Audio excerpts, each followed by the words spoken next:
விருதுநகர் மாவட்டம் ராஜபாளையம் அருகே நெசவால கூலி தொழிலாளிகள் நிறைந்த கிராமத்தில் 30 ரூபாய் முதல் அடிமட்ட விலைக்கு கள்ளத்தனமாக தரம் குறைந்த மது விற்பனை நடைபெறுவதை நியூஸ் தமிழ் செய்திக்குழு நேரடி கள ஆய்வில் உறுதி செய்திருக்கிறது.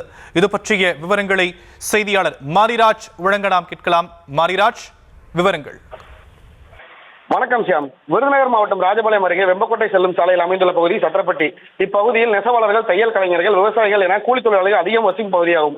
இந்த பகுதியில் கடந்த ஜனவரி மாதம் 26ஆம் தேதி நடைபெற்ற கிராம சபை கூட்டத்தின் போது அப்பகுதி பொதுமக்கள் சத்திரப்பட்டி சுற்றுவட்டார பகுதிகளில் இயங்கி வரும் மதுபான கடைகளில் செயல்பட்டு வரும் பார் மற்றும் அதன் அருகே உள்ள உட்புதர்களில் 24 மணி நேரமும் கள்ளச்சந்தையில் மது விற்பனை செய்து வருவதாகவும், இதன் காரணமாக கூலி தொழிலாளி கையில் கிடைக்கும் கூலித்தொகை உட்பட அக்கம் பக்கத்தினிடம் கடன் பெற்று 10 ரூபாய் முதல் 20 ரூபாய் வரை கிடைத்தாலும் அந்த பணத்தில் மது அருந்திவிட்டு மதுபான கடையை கதி என கிடப்பதாகவும், இதன் காரணமாக குடும்பம் மிக வறுமையான சூழலுக்கு தள்ளப்பட்டு வருவதாக கவலை தெரிவித்தோடு மட்டுமின்றி கடந்த ஜனவரி மாதம் 26ஆம் தேதி நடைபெற்ற கிராம சபை கூட்டத்திலும் கள்ளச்சந்தையில் மது விற்பனை செய்வோர் மீது நடவடிக்கை எடுக்க வேண்டும், இதனை தடுக்க மாவட்ட நிர்வாகம், பஞ்சாயத்தும் உடனடி நடவடிக்கை எடுக்க வேண்டும் என கோரிக்கையை முன்வைத்தனர்.